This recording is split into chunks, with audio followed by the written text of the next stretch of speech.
allô Pierre, nous voilà de retour dans un nouveau merveilleux podcast qui a pour sujet la pandémie, qui est un sujet très populaire ces temps-ci. Question Jamais entendu de... parler. J'avais entendu parler. Ben non, hein? C'est ça. Dis-moi, les derniers mois, toi, comment est-ce que tu as vécu ça, la pandémie, la quarantaine, le fait d'être confiné? Qu'est-ce que ça a changé là, concrètement dans ton quotidien?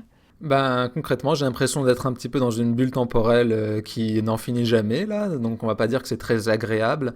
Je suis pas la personne la plus à plaindre du monde, hein. Il y a beaucoup d'autres personnes qui ont bien d'autres soucis en plus. Mais c'est vrai que c'est très difficile de s'imaginer vivre ça sur un mois. Et là, on en a vécu depuis presque un an maintenant, et est-ce que ça va continuer après? Donc l'incertitude est peut-être la chose la moins agréable de cette histoire de confinement. Donc j'espère que ça se finira assez vite, mais c'est surtout l'incertitude qui est inquiétante plus que la santé à titre personnel. Et je pense que c'est aussi le cas pour de nombreuses personnes qui, comme moi, ne sont pas forcément les plus vulnérables physiquement, mais sont tout de même vulnérables d'un point de vue de notre santé mentale, qui en prend un sacré coup quand même depuis ce début d'année. Et toi? Ouais, ben en fait, moi j'ai vécu ça d'une manière extrêmement étrange. En fait, je dirais plus d'une manière extrêmement naïve, puisque lors de la première semaine, là, on se rappelle au mois de mars, on savait pas trop qu'est-ce qui se passait. Puis là, on a dit bon, on ferme tout pour 2 semaines. Puis moi, très très très naïvement, j'ai cru que c'était vraiment pour 2 semaines. Donc, on s'entend, j'ai très vite déchanté. J'ai compris qu'on allait rester en dedans pour un petit bout. Puis vraiment, c'était juste quelque chose d'irréel, puis j'ai trouvé ça difficile, l'incertitude, effectivement, mais aussi, c'est ça, le fait de ne pas savoir qu'est-ce qui va se passer, de quand est-ce qu'on va ressortir et tout, puis une fois qu'on est ressorti, ben, c'était comme une espèce de retour à la normale, qu'on savait, en tout cas, plus ou moins temporaire, comme on est présentement en train de vivre le début de la deuxième vague. Mais effectivement, là, toutes les problèmes de santé mentale, il faut vraiment pas prendre ça à la légère. Il faut absolument aller chercher des ressources quand on en a besoin. Donc, si vous nous écoutez en ce moment puis qu'il y a quelque chose qui va pas, c'est très, très important d'en parler. Puis des fois, juste avec des amis pour commencer, puis éventuellement d'aller chercher de l'aide. Donc, voilà, moi, ça a été, bon, difficile, puis moins difficile dans d'autres moments. Mais il s'est vraiment passé plusieurs choses hein, depuis le début de cette pandémie. Certaines choses plus positives, d'autres plus négatives. Puis, je pense que il y a vraiment une pertinence à parler de véganisme en temps de pandémie parce que il y a plusieurs liens qu'on peut soulever, qu'on peut faire avec tout ce qu'on vit en ce moment, tant au niveau des impacts économiques, des impacts au niveau de nos politiques, mais voilà, je pense que ça s'inscrit dans un cadre tout à fait pertinent.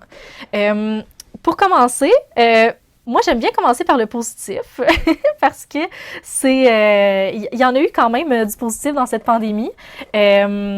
À commencer par, ben là, c'est sûr que, bon, toute la quarantaine, tout le confinement a entraîné, bon, une baisse du tourisme, une baisse du transport, ça c'est plutôt un aspect négatif, mais par la bande, ça a aussi entraîné une baisse, pardon, des gaz à effet de serre, donc moins de pollution. Par contre, c'est pas nécessairement la fin de la pollution, il faut pas non plus se leurrer, mais ça nous a permis, entre autres, de voir certaines choses qu'on voyait plus. Par exemple, on a vu réapparaître les poissons dans les canaux de Venise, plusieurs exemples comme ça, que ce soit anecdotiques ou qui ont perduré finalement dans le temps, qui ont été quand même assez positifs pour les animaux au niveau de la biodiversité. On a vu apparaître certaines espèces d'oiseaux dans les villes qu'on voyait plus. On s'est mis à être attentifs aussi à la nature, les marches qu'on pouvait prendre qui étaient comme souvent les seuls moments où est-ce qu'on pouvait connecter finalement avec la nature. Ça nous faisait beaucoup plus apprécier les différents du moins en ville, je peux pas dire pour la campagne parce que moi j'habite vraiment dans Québec. Donc moi c'est vraiment quand je sortais, c'était sais, voir les écureuils, les oiseaux, les chants, ça a pris une toute autre tournure, puis je pense que ça nous a vraiment rapprochés euh, de cette nature-là, qu'elle soit urbaine ou rurale. Et finalement, euh, une autre, euh, une autre bonne nouvelle, ça a été la baisse de mortalité, entre autres, là, de certaines espèces aux abords des routes, donc moins de transport, moins de morts aussi à ce niveau-là. L'idée, c'est pas de faire une espèce de description là, subséquente là, des différents aspects positifs qui est arrivé aux animaux, mais juste de souligner finalement là, qu'il y en a eu des aspects positifs reliés à la COVID.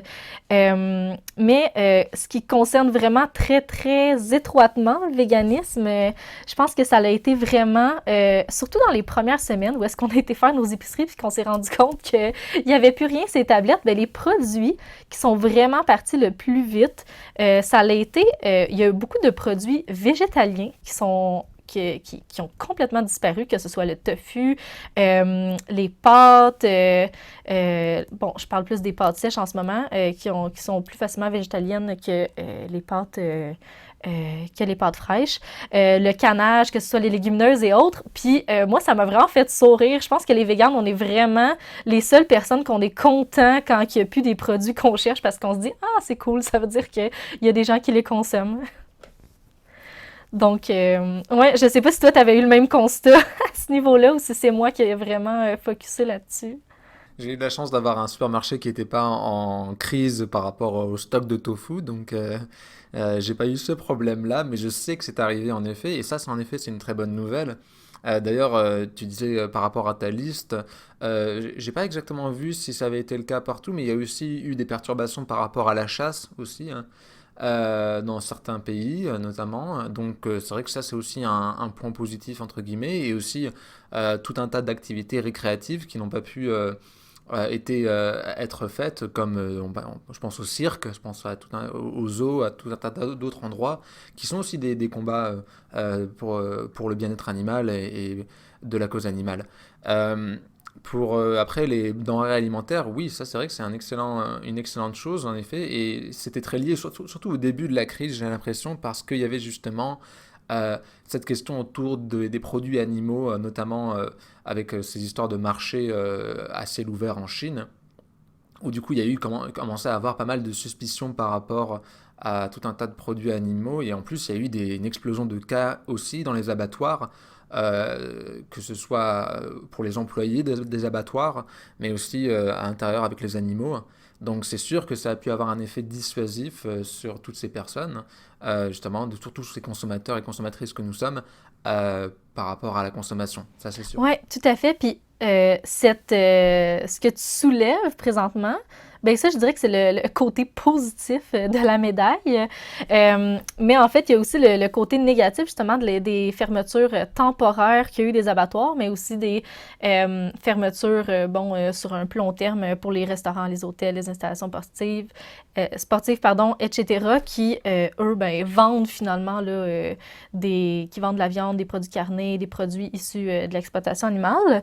Puis il y a beaucoup de gens qui se sont demandé, ben là, comment ça se fait qu'on jette des produits comme du lait, par exemple, on a jeté beaucoup de viande, on voyait ça, tu sais, dans les journaux, alors qu'il n'y en a pas sur les tablettes. Donc, pour faire un petit récapitulatif de ce qui s'est passé, pour ceux qui ont peut-être un petit peu moins suivi l'actualité là-dessus, puis qui ont juste trouvé que c'était une très grande incohérence, je vous ai fait un petit résumé. Alors, bon. Donc, qu'est-ce qui fait en sorte que les tablettes étaient vides, que les stocks étaient vides, alors qu'il y avait trop de produits? Il faut vraiment partir à la base. Les animaux qu'on élève, finalement, pour la viande, ils sont vraiment élevés comme un produit, comme une matière première, comme une autre. Donc, on ne peut pas nécessairement arrêter cette machine-là parce que ben, c'est des êtres vivants. Tu sais, c'est pas comme si on se disait, bon, on va arrêter d'aller abattre des arbres pour notre industrie. Ben là, les arbres, ils vont très bien s'emporter. Il faut continuer cette production-là. Par exemple, pour les vaches, ben, on n'a pas le choix. Tu sais, il faut les faire véler. Donc, il faut qu'ils mettent à bas un veau pour réussir à faire... pour produire du lait, finalement. Mais tu peux pas dire à la vache du jour au lendemain, ben là, tu sais, arrête de faire du lait. Il y a une pandémie, là. Donc, qu'est-ce qu'on fait avec ce lait-là? Ben là, en fait, il y a deux conséquences à ça. C'est que, premièrement, on peut pas le vendre à toutes les différentes exploitations que je vous parlais plus tôt, bon, restaurants, hôtels, etc., parce qu'ils sont fermés, ce qui représente environ 40% de la consommation de viande, du lait qui va être vendu au total.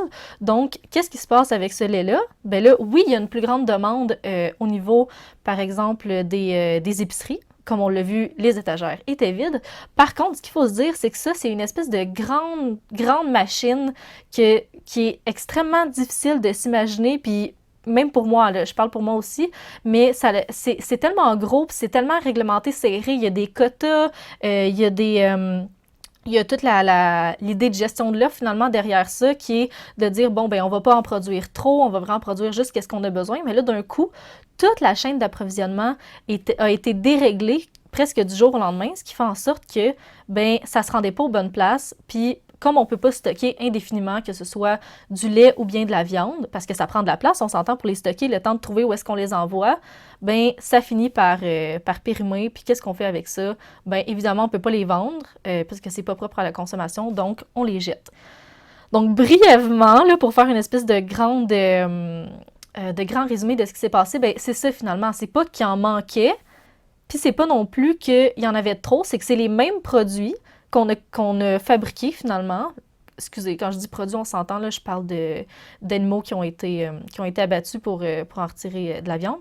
Donc ça, tous ces produits carnés-là, ben c'est la même quantité, c'est juste que c'était tellement difficile finalement de les envoyer au bon endroit avec tout le dérèglement, ben que c'est ce qui s'est produit malheureusement. Donc ces pauvres bêtes ont souffert toute leur vie pour rien du tout finalement.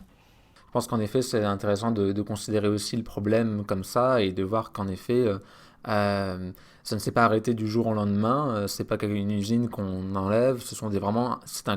Une industrie autour d'animaux qu'il faut tenir vivants le plus longtemps, enfin, pour un certain temps, pour les exploiter.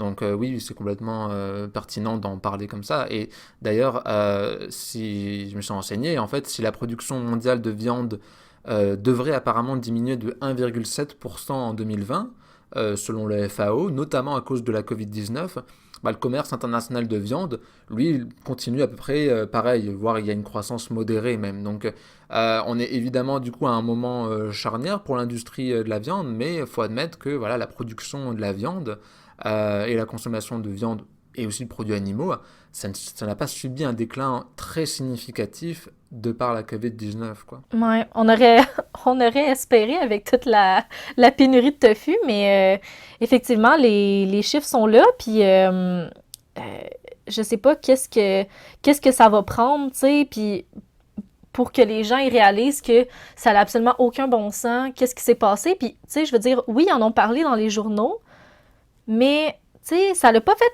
un gros scandale, ça a pas, tu sais, je veux dire, le pic de tout ça, là, de toute cette, j'ai envie de dire presque controverse de produits finalement qu'on a jetés tout simplement, là, des produits qui ont encouragé finalement l'exploitation animale, ben ça personne s'est levé pour ça, personne n'en a parlé plus que ça, alors que c'est complètement absurde finalement. Donc, c'est peut-être de se dire que justement cette machine-là de distribution puis de production, c'est tellement énorme, puis c'est tellement géré, ensuite c'est micro-géré dans les différents secteurs que on a comme finalement une emprise très, très modérée sur qu'est-ce qui se passe en tant que consommateur, puis en tant que personne, si je pense à nous, par exemple, les véganes, pour que ça change, parce que c'est tellement gros, puis comme je le disais tantôt, c'est même difficile à s'imaginer, tu sais, tellement que c'est gros. Donc, en tout cas, ça donne pas beaucoup d'espoir, là. C'est peut-être un peu... je suis peut-être un peu négative en disant ça, mais bon, voilà. Oui. T'allais-tu dire quelque chose, Pierre? Non, non, j'ai souscrit à tous tes points, mais en effet, je trouve que c'est quelque part, ça en dit long que finalement, on est assez rapidement passé sur les points positifs tout de même. Et d'ailleurs, sur l'impact d'ailleurs de la crise sanitaire sur la biodiversité, je pense qu'il ne faudrait pas non plus surestimer cet impact positif. Donc, parce que on a très vite réinvesti les villes, donc enfin voilà, c'était une sorte de période de répit assez courte tout de même pour les animaux dans nos villes. Et surtout, bah, on répare pas autant de dégâts faits à la biodiversité sur une période de temps aussi courte. Et d'ailleurs, nous sommes toujours actuellement dans la sixième extinction de masse du vivant, avec un rythme d'extinction des espèces de plusieurs centaines, voire de plusieurs milliers de fois supérieur au taux normal, selon les études toutes récentes qui sont sorties en 2020. Et par rapport à la consommation de viande, en fait, je pense qu'en effet, si un certain nombre de personnes, tu te demandais en fait pourquoi, est-ce que les gens vont réaliser un petit peu tout ça, pourquoi personne ne s'est ému de la question. Je pense quand même qu'un point qui est un peu mixte, c'est-à-dire que je pense vraiment qu'un certain nombre de personnes ont été informées avec la pandémie que l'exploitation des animaux, pardon, était un facteur qui était aggravant dans le développement de maladies infectieuses, notamment. Mais j'ai l'impression en fait que leur comportement ne va pas vraiment changer de manière du jour au lendemain, quoi. Tout comme on continue à conduire des voitures tout en sachant très bien que leurs gaz aggravent les changements climatiques. Donc j'ai l'impression qu'il y a eu un peu plus de conscientisation par rapport à ça, mais est-ce qu'après ça se concrétise vraiment en changement? Je pense qu'en effet, peut-être que enfin, le choc était très violent et je pense qu'en effet, c'est pas. Enfin, ça demanderait que la formation en fait soit assimilée sur un temps beaucoup plus long peut-être pour toutes ces personnes euh, par rapport au lien entre pandémie et enfin, et exploitation animale, pardon. Ouais, ben effectivement, ça c'est un peu comme tout dans le véganisme finalement là, c'est vraiment difficile de d'aller chercher les gens, puis il y a tout le côté justement de la dissonance cognitive on cherche à se trouver des raisons pour continuer de consommer comme on consomme, de pas déroger finalement parce que notre cerveau n'aime pas être mis en notre cerveau humain n'aime pas être mis en contradiction avec nos valeurs par rapport aux gestes qu'on entreprend. Donc effectivement que ben, ça n'en fait pas exception finalement. Là, tous les chiffres astronomiques qu'on a vus par rapport euh, aux animaux qui ont souffert de cette pandémie-là. Donc, oui, tout à fait. Puis, un peu, tu viens de parler de... Ah, je suis en train de perdre mon idée, moi, là. Euh, tu parlais des animaux, finalement, Ah, je me rappelle plus. C'est pas grave. Un peu plus tôt. Euh, oui, c'est ça. C'est vrai de ça. Bon, merci. j'ai j'ai une attention limitée, hein. Donc ouais, on parlait je pense que je fais un petit retour sur ce point-là parce que je trouve ça super important puis ça vient rejoindre une voyons, un épisode de Abattons Limite que tu avais fait il y a je sais plus combien de semaines, qui parlait de ben, est-ce que les animaux vont envahir la Terre? Puis je pense que c'est super pertinent d'en reparler dans ce cas-ci, dans le sens où, bon, à cause des pratiques qu'on entreprend en tant que l'être le plus civilisé de la planète, n'est-ce pas? Ça fait en sorte que nos pratiques, la manière dont on consomme, ça a un impact extrêmement négatif sur la biodiversité, ce qui fait en sorte d'ailleurs qu'il y a autant d'espèces qui disparaissent en ce moment. Puis ça, entre autres, ça a un lien étroit avec l'élevage. Par exemple, si on pense à l'Amazonie qui est en train qui brûle en ce moment, qui est en train de se faire raser, ben c'est pas un hasard, hein, c'est pour avoir des champs cultivables pour le fourrage, dont une grande majorité de soya, pour nourrir les animaux d'élevage qui vont servir à nous nourrir nous. Donc, ce qui est en partant une manière très peu efficace de produire des protéines, mais en plus qui fait en sorte que toute la biodiversité qui va se trouver dans ces forêts-là, là, je prends comme exemple l'Amazonie, mais il y en a d'autres, qui font disparaître justement tous ces animaux-là, puis ça me fait extrêmement rire à chaque fois que j'entends les gens dire ah, ben là, les véganes, vous voulez voir des espèces disparaître, mais pourtant, hey, des fois, j'entends des affaires du genre, puis c'est pas mal intentionné, c'est juste que les gens, je pense qu'ils n'ont pas nécessairement réfléchi, mais des trucs du genre, Ah ben là, c'est bien qu'il y ait des productions laitières, sinon ces pauvres vaches-là, ils seraient dans la nature, ils seraient livrés à eux-mêmes, nous on leur offre un toit, puis ils sont vraiment bien, puis je suis comme, non. Tu sais, premièrement, ben, il n'y en aurait pas autant parce qu'il faut se dire que une aussi grande présence d'une espèce sur Terre n'est pas plus naturelle que les gratte-ciels qu'on peut voir, par exemple, dans une ville. C'est complètement... c'est une production que l'humain a fait. C'est des croisements génétiques pour atteindre une espèce de bête super performante, que ce soit au niveau de la production de chair qu'il va y avoir, de muscles, ou encore au niveau de la production du lait. Je veux dire, il n'y a rien de tout ça qui est naturel. Et si je veux dire, ces gens-là, je pense pas qu'ils s'inquiètent réellement de la perte de la biodiversité des vaches, par exemple, écoutez, j'ai pas le pourcentage sous la main, là, mais par exemple, pour les vaches laitières au Québec, ben, il y a un très, très grand pourcentage que c'est les vaches issues de la variété Holstein. Holstein, j'ai aucune idée comment on le prononce. Je m'excuse aux producteurs laitiers qui nous écoutent. Mais bon, je veux dire, il y a aucune biodiversité dans le type même d'animaux qu'on décide de produire. Je veux dire, ils ont été choisis pour des caractéristiques physiques extrêmement précises.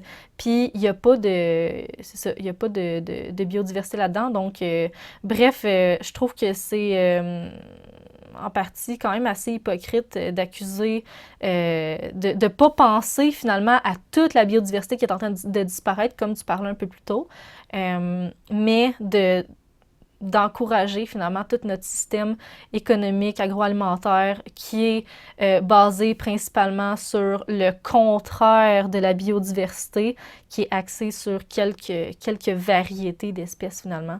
Bref, je sais pas si je m'éloigne trop, mais ça m'a comme inspiré ce que tu me dis.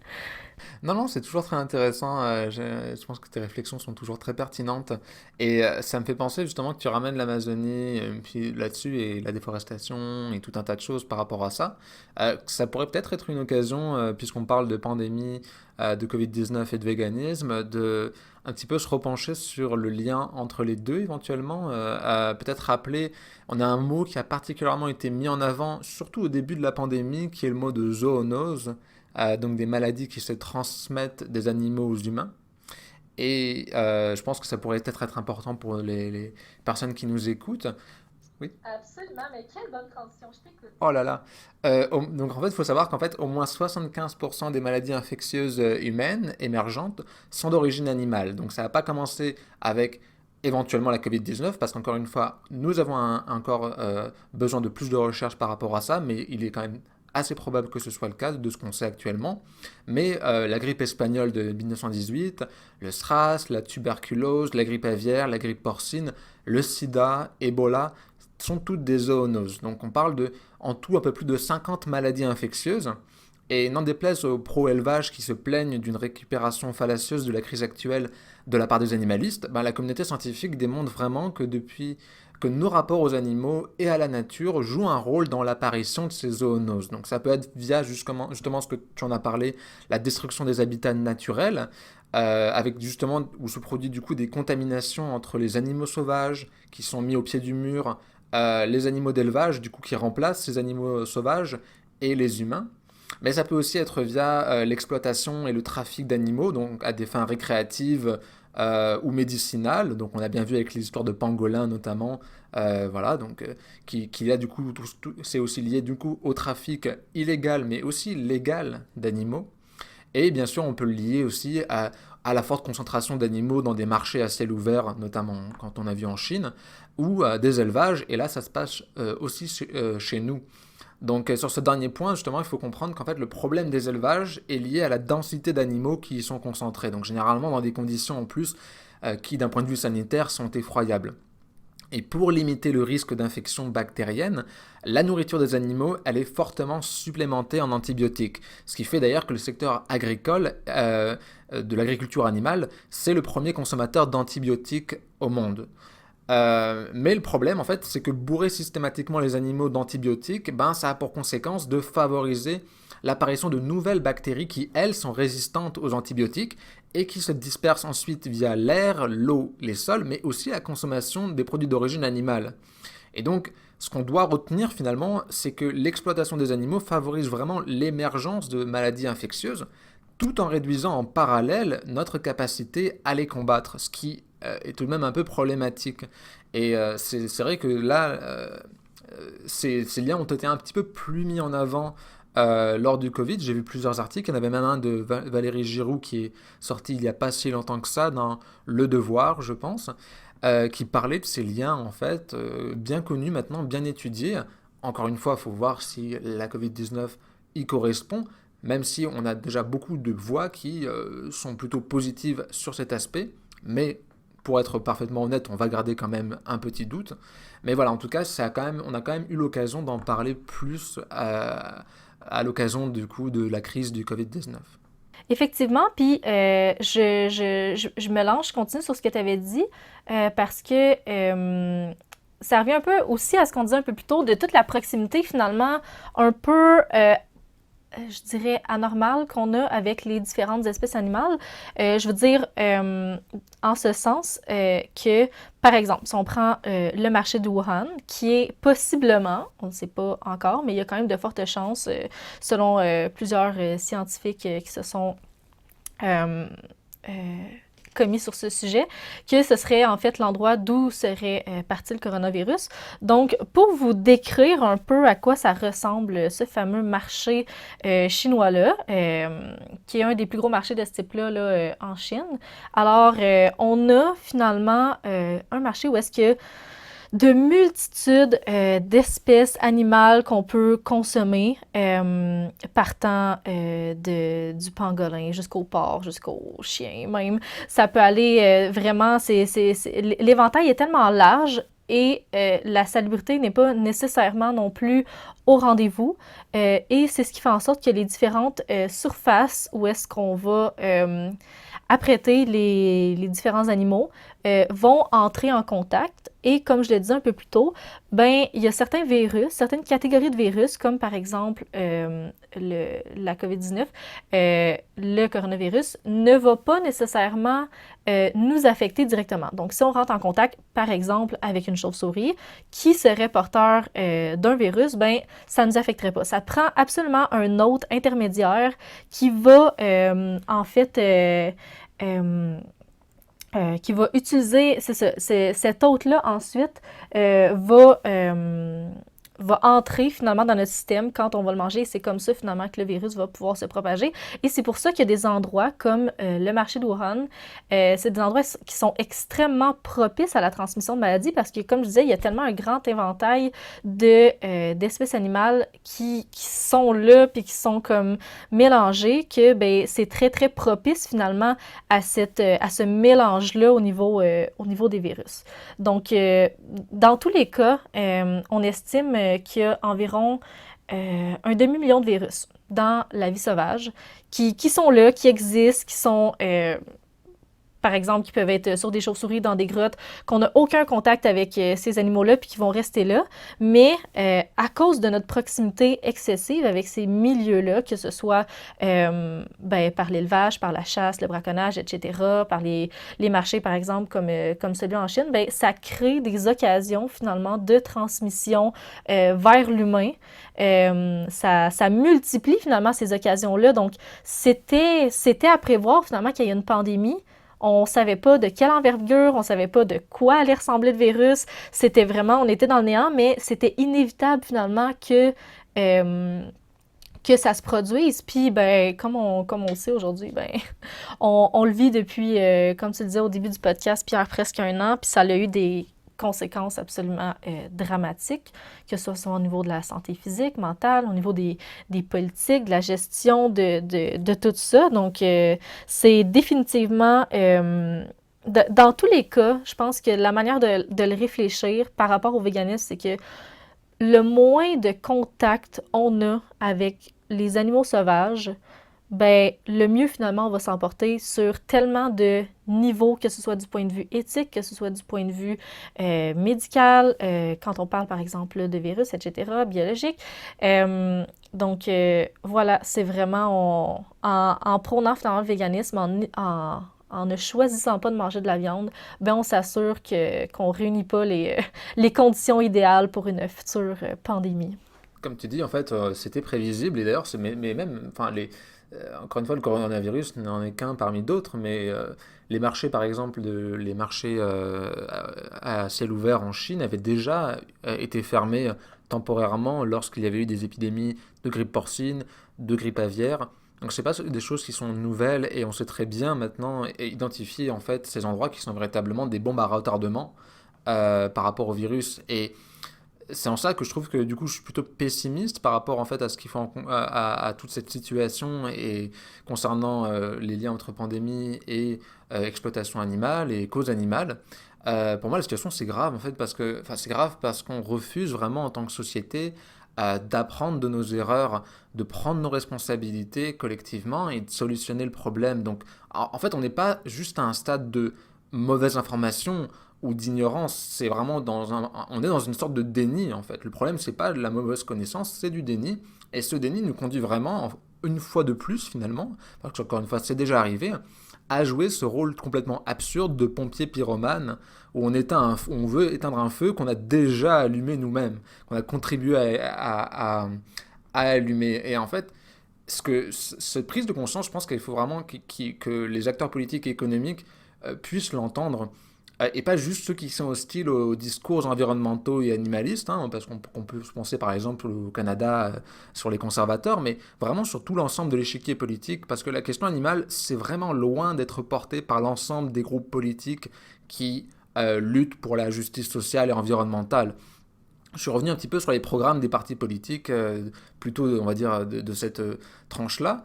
Le programme du Parti vert du Canada pour les élections fédérales de 2019, par exemple, il ne remettait pas en cause la notion même d'élevage. Il proposait juste de favoriser l'élevage local.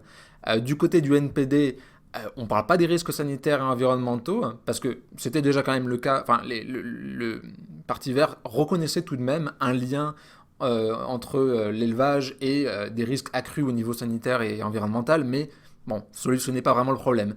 Du côté du NPD, donc, on parle même plus des risques sanitaires et environnementaux, et on sait que le parti veut favoriser l'élevage local, mais le point était absent de leur programme en 2019. Et enfin, à l'échelle de notre province à Québec, là, le parti Québec solidaire se saisit pas vraiment non plus de la question. Quand on regarde leur programme, ça n'apparaît nulle part. Donc il y a vraiment de base une vraie absence des partis politiques canadiens et québécois sur la question de l'exploitation animale et ses impacts, alors que pourtant la crise du Covid-19 nous a montré qu'il s'agit d'un non-sens éthique, environnemental, sanitaire, économique, social, tout ce que tu veux. Donc il est vraiment capital que ces partis se saisissent réellement et sérieusement de la question animale et comprennent qu'au-delà d'impacter les animaux, et ce serait déjà suffisant pour faire quelque chose, mais ça nous impacte toutes et tous négativement là. Donc on a vraiment vu ça et c'est peut-être ce qui m'inquiète le plus, c'est que aucun gouvernement de province, le gouvernement fédéral, mais aussi aucun gouvernement même des pays de l'OCDE ou quelque chose comme ça, n'a véritablement profité de la crise pour questionner en profondeur nos modèles agricoles et alimentaires, puis amorcer une transition vers une agriculture végétalisée. Et ça, c'est peut-être le plus dangereux, en fait, c'est qu'on n'apprenne rien de nos erreurs, en fait. Et ça, c'est vraiment ce qui m'inquiète le plus, parce qu'on a une belle occasion de faire autre chose à un moment où, du coup, tout est remis en question, il y a de l'incertitude surtout, mais on a cette certitude-là, c'est que l'exploitation animale favorise ce genre d'événements sanitaires, ce genre de catastrophe sanitaire, et qu'on pourrait faire quelque chose. Donc c'est peut-être ça qui est un peu le plus frustrant, et c'est pour ça qu'à mon avis, il y a encore beaucoup de travail à faire de la part des militants et des groupes animalistes, et véganes, etc., là, pour conscientiser aussi ces partis politiques, pour leur dire qu'il y a un lien conceptuel qu'ils n'ont pas fait.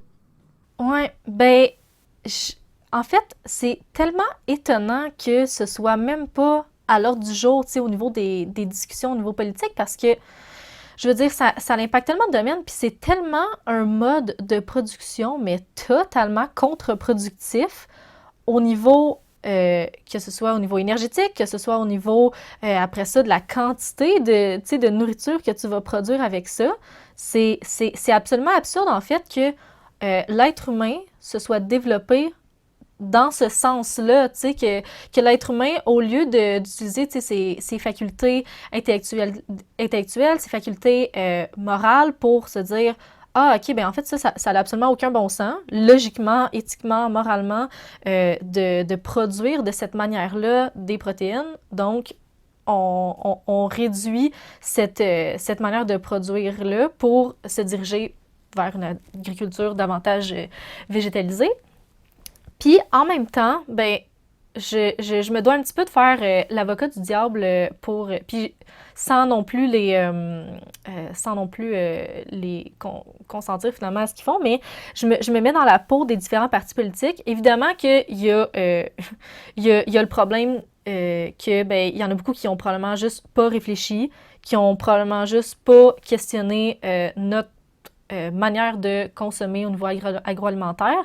Mais il y a aussi, puis j'ai écouté un podcast, mais je serais incapable de dire c'est lequel, ça fait quand même un petit bout, je pense même que c'était avant la pandémie, où il parlait de, justement, de ce problème-là, de l'effacement total de la question animale en politique. Puis il disait finalement que, ben, puis ça fait quand même beaucoup de sens, c'est que le lobby de la viande des producteurs laitiers, particulièrement au Québec, est tellement fort, puis ont tellement de pouvoir, finalement, que ce soit un pouvoir économique, que ce soit un pouvoir au niveau des choix, finalement, là, que les consommateurs peuvent faire. Si on pense, par exemple, aux publicités, les fameuses publicités de lait, tu sais, ils sont accrocheuses, tu sais, ça s'adresse indirectement aux enfants, souvent, ça vient chercher, tu sais, tout le côté émotif en nous. Je veux dire, ils l'ont vraiment à l'affaire, là, pour aller chercher, finalement, là, le cœur de monsieur et madame tout le monde, puis ils l'ont l'argent, tu sais, pour produire ces publicités-là.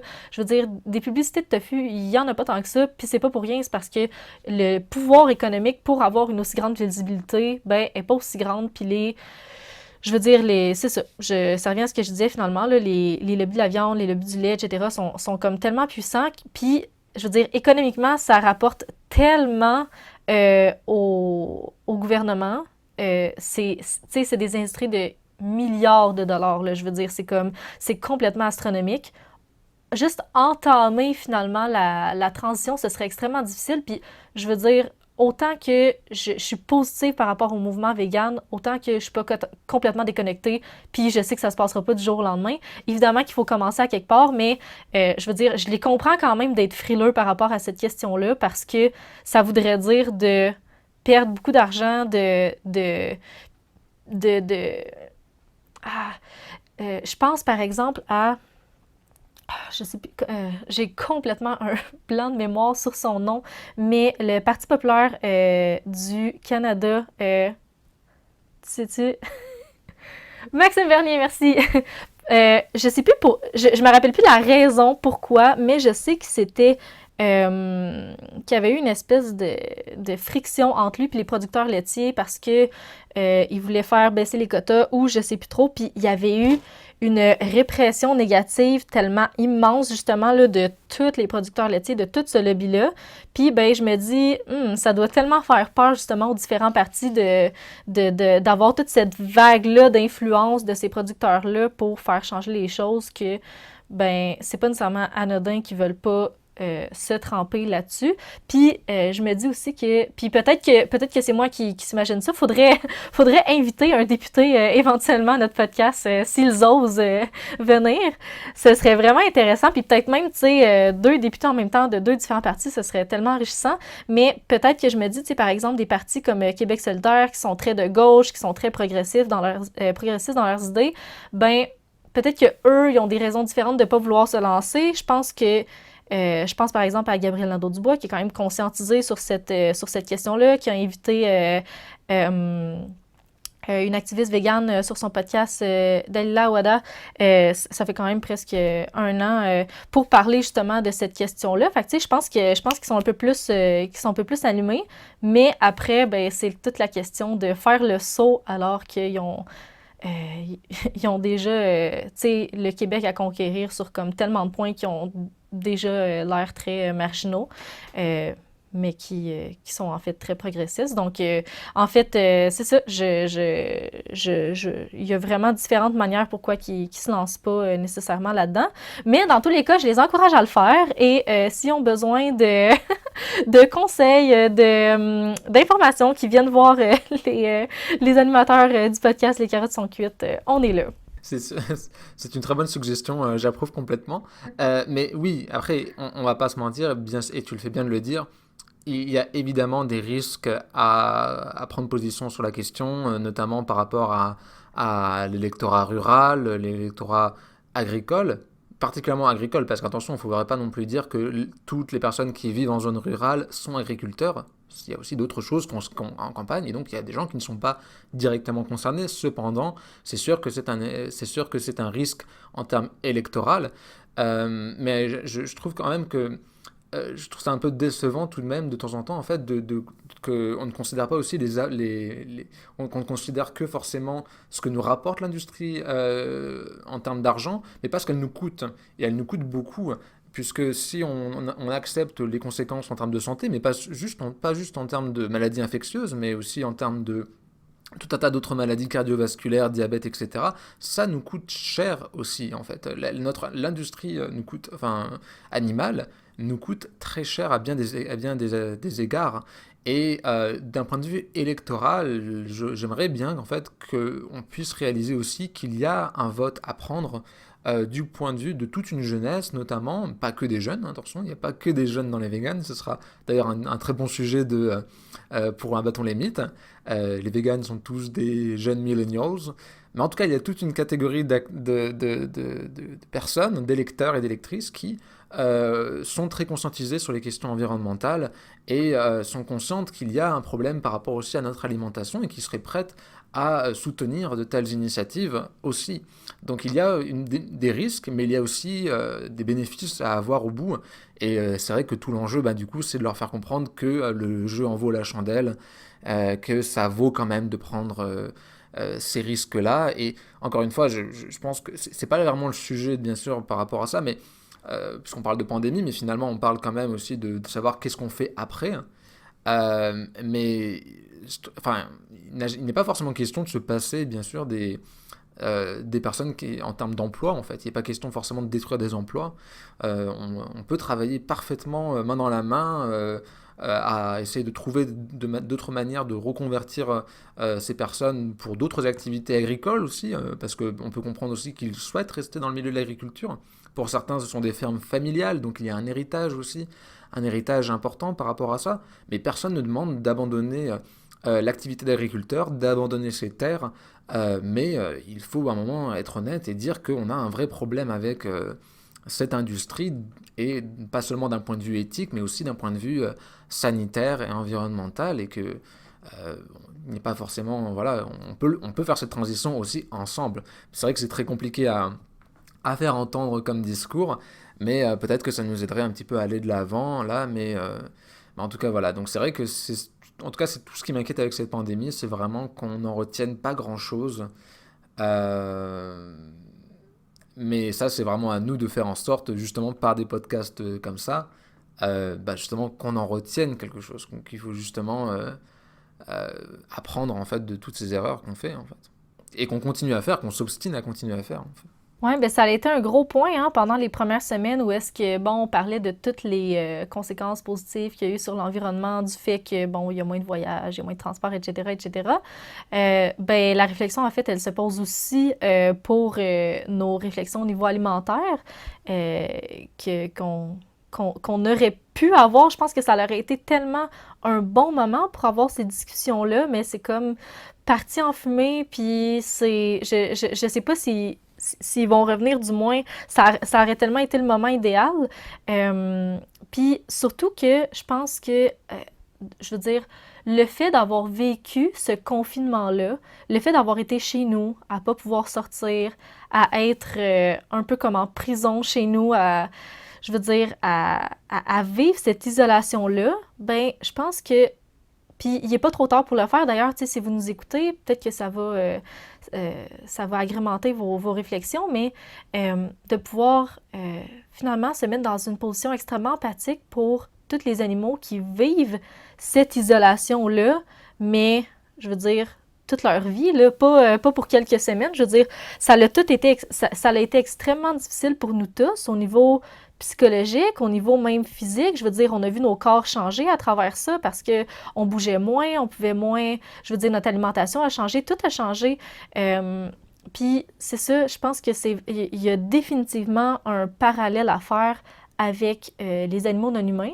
Je pense par exemple, je prends encore comme exemple l'industrie laitière parce que dans mes recherches en ce moment, je suis pas mal dans ce bain-là, mais il y a une statistique qui m'a complètement horrifiée par rapport au confinement des vaches laitières, sachant qu'il y a trois modes finalement trois manières finalement là, d'avoir des étapes pour entretenir les vaches, que ce soit par strabulation libre, stabulation entravée ou par une traite robotisée qui est vraiment la vache qui décide où est-ce qu'elle va. Stabulation entravée, pour vous donner une idée, c'est, si vous avez jamais vu ça, vous irez voir des images. Ça semble absolument un plaisir pour la vache qui est là dans son enclos tout petit, qui a à peine assez de place pour pouvoir se coucher, se lever. Elle est en fait... elle a une chaîne autour du cou, puis il y a différentes manières après ça que cette chaîne soit attachée, soit une autre chaîne qui lui permet comme une plus grande mobilité ou encore un poteau fixe. Puis ben c'est là où est-ce qu'elle va vivre finalement là, la plupart de sa vie. Puis bon, si on va sur le site des producteurs laitiers, ils écrivent des trucs du genre ah oui, mais ne vous inquiétez pas, elles ont la chance d'aller à l'extérieur lorsque la température est clémente. C'est comme OK, mais la moitié de l'année, il neige et tout. Donc, finalement, si la température est clémente, ça reste quand même assez sujet à... ça reste au fermier de voir finalement s'il va les faire sortir ou pas. Puis, il y a la statistique dont je voulais vous parler, c'est ça, c'est qu'au Canada, il y a 72,9% des vaches qui vont vivre toute la période de lactation, c'est-à-dire le moment où est-ce qu'elles vont donner du lait, en stabulation entravée. Et le Québec, nous sommes les rois de la stabulation entravée avec un total de 91,4% de nos exploitations laitières qui utilisent cette méthode-là de production pour les vaches. Donc, félicitations, nous sommes les grands champions de la pire méthode pour exploiter finalement cette matière première-là qui est le lait. Alors, tu sais, moi, ça me sidère, puis le fait d'avoir été chez moi, ça m'a encore plus, tu sais, je veux dire, j'étais déjà très sympathique à la cause, évidemment, puisque je suis végane, mais ça m'a permis de pousser encore plus là, ces réflexions-là, parce que, tu sais, eux, c'est pour tout le temps, tu sais, eux, c'est leur vie, puis t'en avais parlé un petit peu là, lors du premier podcast d'Abattons les mythes, quand tu parlais des œufs et des poules, Pierre, où tu parlais justement de ces industries-là. Puis au final, c'est que la vie d'une vache laitière est...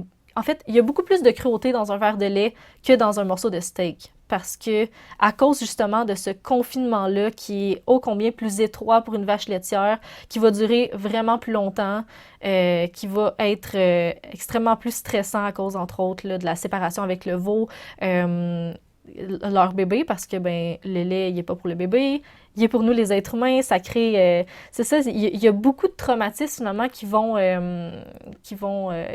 faire partie de la vie de ces animaux-là. Puis c'est définitivement, il faut réfléchir à notre mode de consommation parce que c'est pas normal qu'on fasse vivre ça à des animaux, puis qu'en plus, on appelle ça du bien-être animal. Que, je veux dire, ça, c'est complètement légal ici au Canada, c'est pas remis en question par personne. Je veux dire, l'Agence canadienne d'inspection des aliments, je veux dire, ça respecte toutes leurs normes. Puis après ça, bon, on peut se questionner au niveau du transport, qui est extrêmement contraignant aussi pour les animaux, extrêmement stressant, qui n'ont jamais vécu ça, qui vivent ça une fois dans leur vie, puis après ça, c'est pour aller à l'abattoir. Donc, ouais, c'est quand même... ça pose quand même à réflexion Ouais, tout ça. Et cette réflexion, c'est aussi emmené sur les réseaux sociaux finalement, parce que autant dans les premiers mois, on avait aussi des images de regardez, bon, maintenant les personnes au bord de l'Himalaya peuvent voir l'Himalaya parce qu'il y a moins de pollution, mais on avait aussi eu des images voilà, où on voyait des animaux en cage, que ce soit dans des delphinariums, des zoos, des parcs aquatiques, donc j'ai déjà dit, mais aussi en laboratoire dans l'élevage. Donc finalement, c'est en effet la vie de beaucoup, beaucoup de ces animaux, ce n'est que un confinement éternel. Et je trouve qu'en effet, ton point était intéressant sur les vaches laitières. On aurait pu aussi parler d'ailleurs des animaux de cirque, des animaux dans les zoos, où on a eu récemment, notamment en France d'ailleurs, la première étude sur le sujet qui a été compilée par une association qui est spécialisée sur le sujet, qui montrait en fait tous les troubles psychologiques, en fait, la folie même, des animaux qui deviennent fous, littéralement, à cause de ça, en fait, à cause de le fait de ne pas pouvoir être libre de ses mouvements, être confiné dans une cage, etc. Et on voit du coup qu'on a des liens très puissants en fait avec cette expérience, puisque on voit bien que la dépression, l'anxiété a beaucoup augmenté avec la situation de confinement pour nous, alors qu'on en est qu'à quelques mois, et encore, on avait quand même beaucoup plus d'espace que la plupart de ces animaux. On pouvait sortir pour faire des courses, on pouvait sortir pour faire une marche, et déjà notre état mental était quand même sacrément amoché. Et donc c'est clair que c'est vraiment quelque chose qui devrait nous interpeller en fait, d'avoir vécu une expérience qui est en soi traumatisante, d'être confiné dans une situation en n'ayant pas beaucoup de vision sur l'avenir. Eh ben, finalement on devrait pouvoir utiliser notre empathie, notre capacité à pouvoir un peu nous projeter pour pouvoir justement comprendre que ce qu'on vit n'est rien en fait à côté de l'expérience des animaux. Et en cela, j'espère que qu'on aura quand même quelques conséquences positives sur la conscientisation des gens, ne serait-ce qu'au moins que pour les animaux.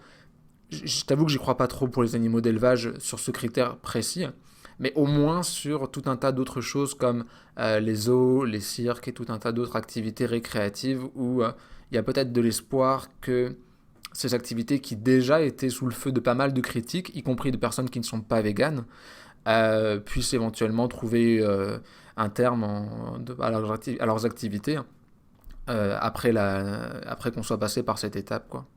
Ben, tout à fait. Puis, tu sais, le fait que on y a accès, je veux dire, il y a des publicités, c'est connu, je veux dire, on voit des images de ça quand même assez fréquemment. Là, je parle des zoos, mais je veux dire, si on parle effectivement de l'élevage, ben, c'est quelque chose qui est quand même assez caché, qu'on parle pas. Les images qu'on a accès, c'est des images souvent clandestines parce qu'évidemment, c'est les groupes de défense des animaux qui ont le fardeau de la preuve quant au traitement qu'on leur réserve et non aux exploitants.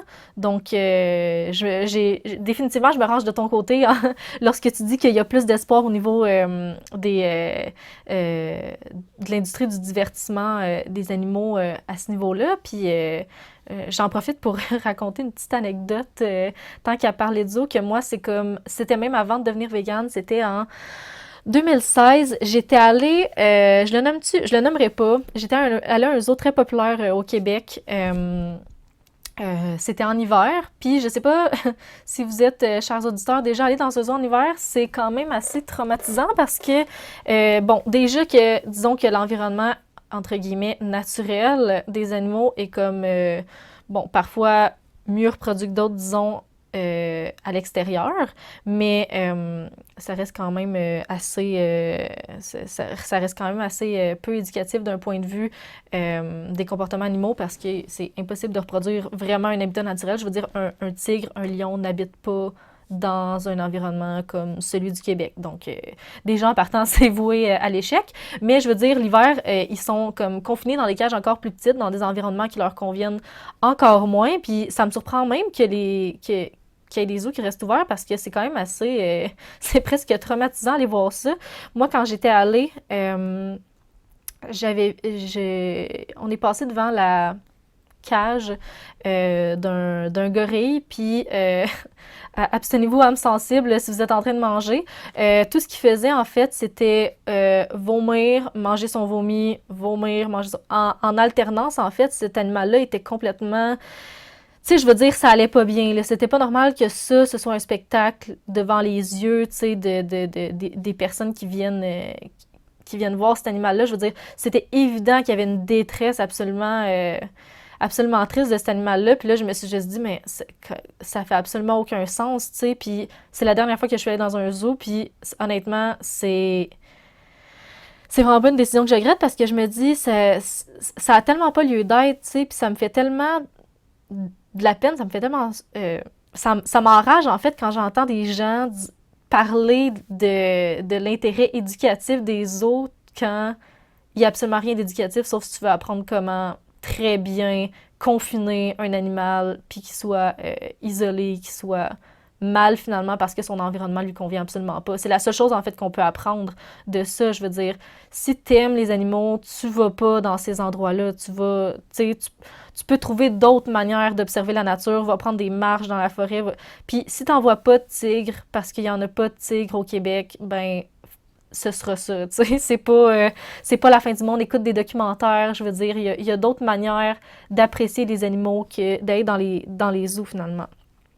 Donc, c'est ça, c'est d'assister à ce spectacle-là. Ben, j'espère que, en tout cas, j'ose espérer qu'il y a beaucoup de gens qui vont le voir sous un nouveau jour en voyant justement qu'ils sont dans des cages trop petites quand ils ont des comportements stéréotypés comme, tu sais, tourner en rond sans arrêt, faire les mêmes pas, faire les mêmes mouvements. Tu sais, c'est pas des comportements normaux. Puis j'espère que les gens, ils vont finalement voir ça d'un nouvel angle.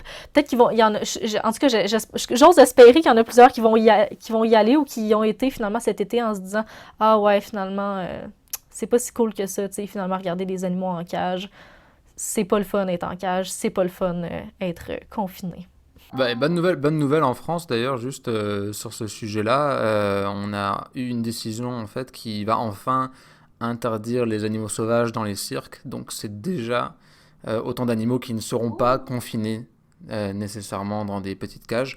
Même si on peut remarquer comme d'habitude qu'on fait une différence tout de même parfois assez artificielle entre animaux sauvages et animaux pas sauvages quelque part. Je ne sais pas vraiment ce que ça veut dire à ce niveau-là.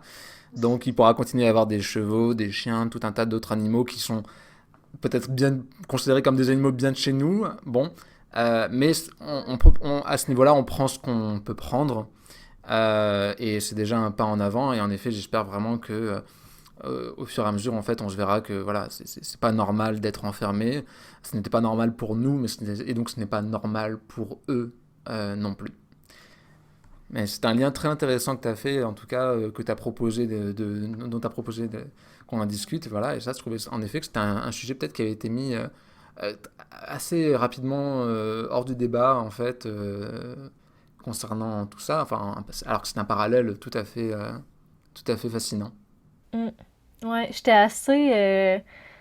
Moi, c'était tellement venu me toucher, là, les espèces de montages slash mèmes qu'il y avait sur Facebook, Instagram et autres, où est-ce que tu voyais, tu sais, l'animal qui était confiné à côté de nous, qui est confiné dans des conditions, comme tu le disais un petit peu plus tôt, beaucoup moins contraignantes, tu sais, que ce qui peuvent l'être, puis que ça a les conséquences que ça a, tu sais. Donc, faut pas arrêter, tu sais, de les propager, je pense, ces images-là. Je pense qu'ils sont importantes, puis je suis certaine que ça a eu un impact, même s'il était minime. J'ose espérer qu'il y a des gens, tu sais, que ça les a fait réfléchir, puis en tout cas, c'est ça, qui ont pu voir le parallèle et qui ont pu faire preuve d'empathie envers ces animaux-là, puis faire le lien avec aussi un peu plus loin, qu'est-ce qu'il y a dans leur assiette, tu sais, finalement, puis qu'est-ce qu'ils décident d'encourager économiquement en faisant leurs petites emplettes. Sur ce, je sais pas, je pense que ça conclurait bien notre épisode sur la pandémie. Je pense qu'on a fait plusieurs parallèles super intéressants. On s'est questionné pour essayer de vraiment comprendre les liens avec le véganisme. Il y en a plusieurs. Je pense qu'on aurait pu en faire encore bien d'autres, mais faut bien s'arrêter un jour. Puis je suis vraiment super satisfaite aussi là, c'est ça, des liens qu'on a pu faire ensemble. Merci beaucoup, Pierre, de toutes ces informations, comme à l'habitude, extrêmement pertinentes. C'est toujours un plaisir de discuter avec toi, Anne-Marie. Merci beaucoup. Merci, chers auditeurs. N'hésitez pas, comme d'habitude, à liker, à commenter et à partager la vidéo. Passez une très belle journée.